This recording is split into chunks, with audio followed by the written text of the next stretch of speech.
Lecture du livre de Jérémie, chapitre 29. Jérémie a envoyé une lettre aux Judéens exilés à Babylone. Le prophète Jérémie a envoyé de Jérusalem une lettre aux anciens, aux prêtres, aux prophètes et à toutes les autres personnes que Nabuchodonosor avait déportées de Jérusalem à Babylone. C'est-à-dire le roi Jéconia, la reine-mère, les fonctionnaires importants, les chefs de Juda et de Jérusalem, les forgerons et les artisans. Jérémie a donné sa lettre à Élissa, fils de Shaphan, et à Gemaria, fils de Hilkia. En effet, Sédécia, roi de Juda, les a envoyés à Babylone, auprès du roi Nabuchodonosor. Cette lettre disait ceci. Voici un message du Seigneur de l'univers, Dieu d'Israël, pour tous ceux qu'il a fait déporter de Jérusalem à Babylone, bâtissez des maisons et habitez-les. Plantez des jardins et mangez ce qu'ils produisent. Mariez-vous, ayez des fils et des filles. Choisissez des femmes pour vos fils et donnez vos filles en mariage, pour qu'ils aient des enfants à leur tour. Devenez nombreux là-bas, ne diminuez pas. Travaillez pour développer la ville où le Seigneur vous a exilés.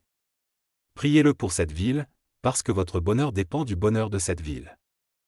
Voici encore un message du Seigneur de l'univers, Dieu d'Israël, ne vous laissez pas tromper par les prophètes qui vivent parmi vous, ni par ceux qui prédisent l'avenir.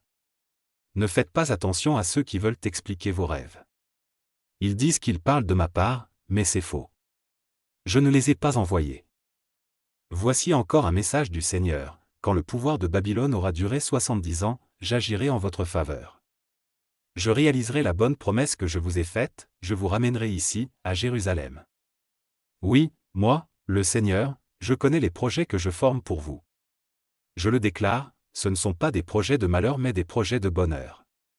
Je veux vous donner un avenir plein d'espérance. Vous ferez appel à moi, vous viendrez me prier, et je vous écouterai. Vous me chercherez, et vous me trouverez. Oui, je le déclare, moi, le Seigneur, si vous me cherchez de tout votre cœur, je me laisserai trouver par vous. Je vous rendrai votre ancienne situation, je vous rassemblerai de tous les pays et de tous les lieux où je vous ai chassés. Je vous ferai revenir ici, à l'endroit d'où je vous ai déporté. Le Seigneur vous dit tout cela parce que vous affirmez, le Seigneur nous a donné des prophètes à Babylone. Et maintenant, voici ce que le Seigneur dit au sujet du roi qui occupe le siège de David. Il dit la même chose au sujet de tous ceux qui vivent encore à Jérusalem, vos frères qui n'ont pas été déportés avec vous. Voici donc le message du Seigneur de l'univers, je vais envoyer contre la guerre, la famine et la peste. Je les ferai ressembler à des figues pourries, si mauvaises que personne ne peut les manger. Je les poursuivrai par la guerre, la famine et la peste. Tous les royaumes de la terre trembleront de peur en les voyant. Dans tous les pays où je les chasserai, on les prendra comme exemple quand on voudra lancer une malédiction ou encore parler d'une chose horrible, effrayante ou honteuse. Pourquoi donc? J'agirai ainsi parce qu'ils n'ont pas écouté mes paroles, moi, le Seigneur, je le déclare. Pourtant, j'ai passé mon temps à leur envoyer mes serviteurs les prophètes, mais ils ne les ont pas écoutés, moi, le Seigneur, je le déclare.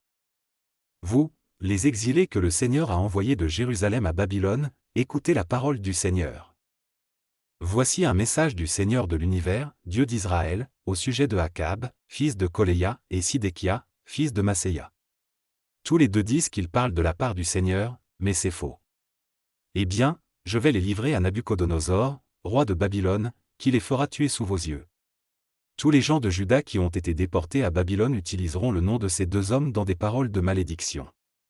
En effet, ils diront, que le Seigneur te traite comme Sidékia et comme Akab, que le roi de Babylone a fait griller au feu. Cela leur arrivera parce qu'ils ont fait une chose horrible en Israël, ils ont commis l'adultère. Ils ont dit qu'ils parlaient de ma part, mais c'était un mensonge. Pourtant, je ne leur avais rien commandé. Je sais tout cela et j'en suis témoin. Voilà ce que le Seigneur déclare. Réaction à la lettre que Shemaïa a envoyée de Babylone. Le Seigneur de l'univers, Dieu d'Israël, a donné à Jérémie un message au sujet de Shemaïa, du village de Néhélam. En effet, Shemaïa avait envoyé de lui-même une lettre au prêtre Séphania, fils de Masséia, aux autres prêtres et à tous ceux qui vivaient encore à Jérusalem. Voici ce qu'il avait écrit à Séphania. Le Seigneur t'a établi comme prêtre à la place du prêtre Joiada. Tu dois donc surveiller dans le temple les fous qui jouent aux prophètes.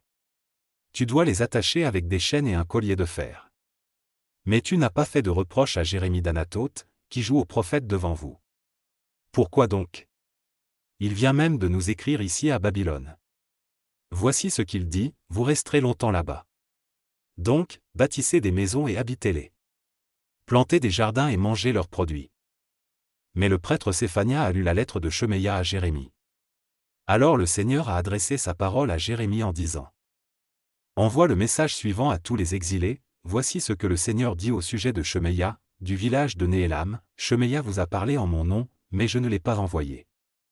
Il vous a rassuré avec des mensonges. Eh bien, moi, le Seigneur, je le déclare, je vais agir contre Shemaïa, contre ses enfants et les enfants de leurs enfants. Personne de sa famille ne verra le bien que je ferai à mon peuple. En effet, Shemaïa a poussé mon peuple à se révolter contre moi. Voilà ce que le Seigneur déclare.